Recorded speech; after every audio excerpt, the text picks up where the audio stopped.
Mi nombre es Fabián Vera del Barco, soy licenciado en Filosofía, soy docente de la carrera de Filosofía, trabajo particularmente en la cátedra de Metafísica, que es una de las materias que tiene la carrera.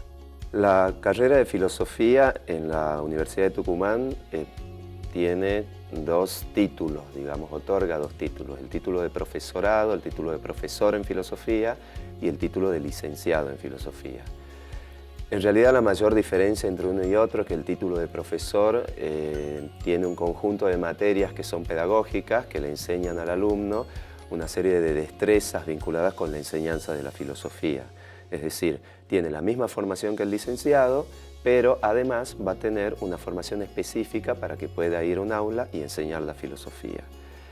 En el caso del licenciado, en vez de tener las materias pedagógicas, tiene un conjunto de materias optativas porque la licenciatura tiene un poco la idea de hacer investigación en filosofía. ¿Qué materias tiene la carrera? Bueno, en general casi todas las carreras de filosofía se organizan en función de las disciplinas filosóficas. Tenemos una materia introductoria que es una introducción a la filosofía que en realidad se llama pensamiento filosófico en primer año.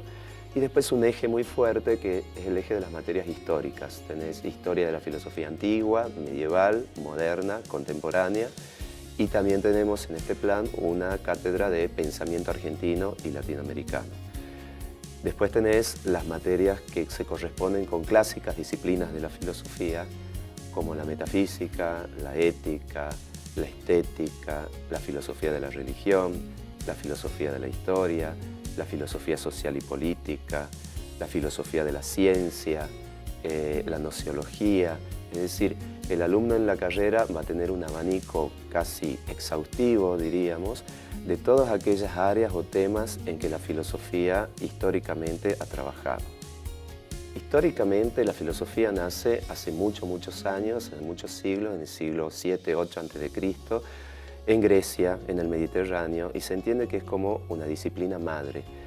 Su característica inicial fue el conocimiento, es decir, había una actitud de interés por el conocimiento, así como hay interés por cuestiones de índole práctica o cuestiones de índole artística, hay gente que le interesa la producción de tipo estética o la producción de tipo artística o le interesa cuestiones de índole pragmática o práctica. Bueno, en la filosofía se buscaba el conocimiento por el conocimiento mismo. Por eso también fue llamado un conocimiento teórico o del theorein o de la búsqueda de la teoría. Poco a poco, a lo largo de los siglos, la filosofía fue ofreciendo un montón de otros ámbitos de reflexión y de pensamiento que derivaron en la modernidad en las ciencias. Por eso hoy en día podemos decir que la filosofía es como la madre de las ciencias. ¿Qué significa eso? Nosotros no hacemos matemática o nosotros no hacemos ciencias naturales o física, pero muchas veces en nuestra carrera trabajamos, pensamos, leemos sobre problemas de la matemática, sobre problemas de la física, sobre problemas de las ciencias en general. Un físico trabaja dando por supuesto que es el tiempo o que es la materia. En filosofía nosotros nos preguntamos, indagamos, reflexionamos sobre qué sea el tiempo, o qué es la materia, o qué es la realidad. Esos son como los ámbitos más teóricos y abstractos del conocimiento filosófico. Pero también la carrera de filosofía significa o implica que nosotros promovamos en la sociedad una actitud crítica frente a la realidad. Siempre digo a los alumnos, tanto los ingresantes, los que recién empiezan, como los que están a lo largo de la carrera, que si uno no tiene interés por el conocimiento, si uno no tiene interés por preguntarse sobre las cosas, por ahí no es la carrera más adecuada, porque justamente nosotros desde la carrera de filosofía promovemos mucho el cuestionamiento y sobre todo el aprender a cuestionar en términos de que tener una posición o un pensamiento sobre las cosas no significa tener la verdad sobre esa cuestión. Y eso creo que es una función social muy importante del egresado en filosofía. Saber que la verdad absoluta no nos compete, no nos corresponde, nunca vamos a tener toda la razón. Siempre va a haber distintas perspectivas de cualquier problema, sea un problema social, sea un problema político, sea un tema de la ciencia. Nunca vamos a tener, porque somos seres humanos finitos, acotados, no tenemos todo el conocimiento, sino que al contrario, lo que hacemos es buscar el conocimiento. Y eso es un poco el significado de la palabra filosofía.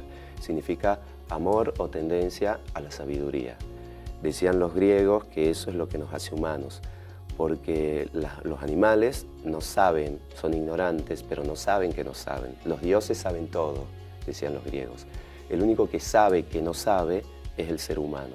Y eso es lo que nos hace a todos, no tan solo seres humanos, hombres, sino que nos hace filósofos.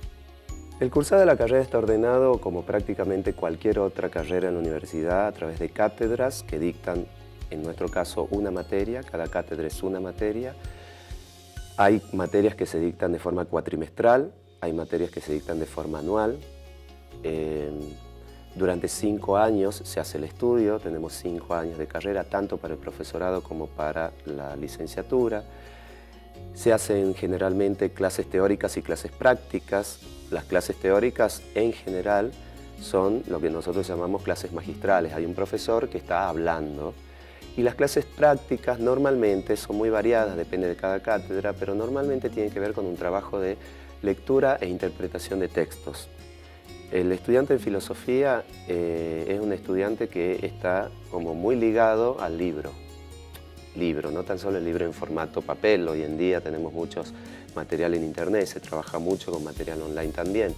Entonces una clase práctica muchas veces consiste en llevar leído un tema, un capítulo de un libro, un pequeño libro, y a veces algunas materias leen un libro completo, y debatir en clase, porque lo que está dando el profesor es una mirada sobre ese pensador, sobre ese autor. Pero eso implica muchas veces hablar sobre interpretaciones alrededor. Entonces yo, por ejemplo, me dedico a la filosofía de Hegel. Hegel fue un filósofo del siglo XIX en Alemania. Y Hegel es uno de los mayores pensadores en la historia de la filosofía, que escribió una obra enorme, pero después de Hegel se escribió muchísimo más porque hubo distintas escuelas o corrientes hegelianas. Esto para dar un ejemplo. Cada autor que nosotros estamos viendo tiene una cantidad muy importante de intérpretes y de escuelas y corrientes. Por lo tanto, es casi, diría, interminable lo que se puede hacer en un práctico. Pedagógicamente, muchas veces esto se llama un taller de lectura, un taller de discusión. Mi cátedra, por ejemplo, hace microdebates. Se toma un tema y yo divido al curso en dos. Y digo, bueno, este lado del curso va a discutir esta posición y este lado del curso va a discutir la posición contraria. Y los chicos dicen, bueno, profesor, pero yo no estoy de acuerdo. No importa que no estés de acuerdo personalmente, pero es interesante que vos puedas argumentar y discutir una posición determinada para poder ver todas las facetas que tienen las teorías o todas las miradas que puede haber alrededor de una idea. Entonces muchas veces los trabajos prácticos tienen que ver no tanto con una lectura, que eso se espera siempre que el alumno lo haga en clase, sino también tiene que ver con el hecho de poner en juego las destrezas intelectuales. Así como uno va en educación física a poner en juego en el ejercicio físico las destrezas del cuerpo, nosotros también promovemos mucho el ejercicio de las destrezas intelectuales. Cómo argumentar, cómo escuchar, todo lo que implica un diálogo, una discusión. Y también otra modalidad de trabajo práctico tiene que ver con el juicio crítico sobre problemas concretos y reales que uno tiene en la vida cotidiana. Las materias que están más vinculadas con la realidad social, como no tanto las históricas, sino el pensamiento argentino, o la filosofía política, o la estética, o incluso la misma filosofía de la religión, tocan frecuentemente problemas que nos atraviesan a nosotros todos los días. La cuestión de las verdades de la religión, la moral, los valores morales, los valores de la belleza. Todas esas son cuestiones que, aunque no nos demos cuenta, en el día a día nosotros estamos atravesados por posiciones. Entonces muchas veces los prácticos también consisten en clase en poner en juego una noticia de un diario o en cuestionar algunas posiciones de algunos pensadores o intelectuales contemporáneos.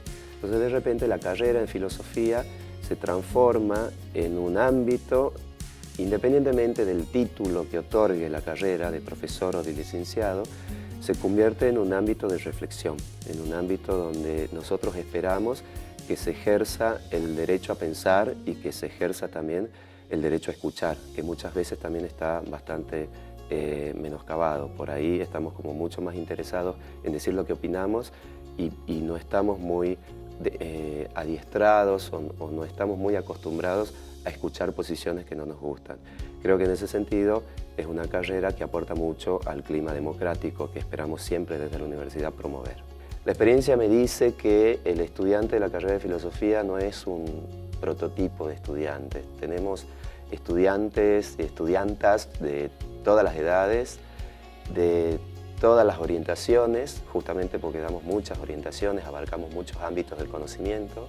Muchas veces vienen chicos y chicas que están estudiando otras carreras y que paralelamente están haciendo filosofía. Vienen chicos y chicas que egresaron de otra carrera. El año pasado yo tuve de alumna una médica, muy interesada en cuestiones, por ejemplo, metafísicas, en cuestiones de bioética, cuestiones que ella vive en el hospital, que ella vive en su vida cotidiana, que intentó cuando era chica estudiar filosofía y después le ganó la medicina y ahora ya de grande decide volver a estudiar filosofía. Chicos que estudian idioma o que estudian en ciencias exactas y que por algún lado leyeron, les cayó en sus manos alguna interpretación filosófica. Entonces, el perfil del estudiante en la carrera es un perfil muy heterogéneo en intereses, heterogéneo en edades, heterogéneo en experiencias de vida. A mí me tocó en mi carrera, ya tengo más de 10, 15 años de docente, tener hasta profesores de la universidad jubilados, que como forma de pasar su vida de jubilado entran a la carrera y la experiencia es muy interesante, poder compartir en un aula chicos recién egresados del colegio, que los hay muchos, porque por otro lado desde la Universidad de Tucumán nosotros estamos organizando la Olimpiada de Filosofía. Muchos de los chicos que estudian en la carrera de filosofía han pasado por la Olimpiada de Filosofía, que es un certamen del nivel secundario, y entonces esos chicos que tienen 18, 19 años están en un aula con una persona de 40 años, 50, 60, 70 años, conversando sobre cuestiones filosóficas, y la verdad que la riqueza en el aprendizaje mutuo es muy importante y creo que es una experiencia que pocas veces se da en otras carreras.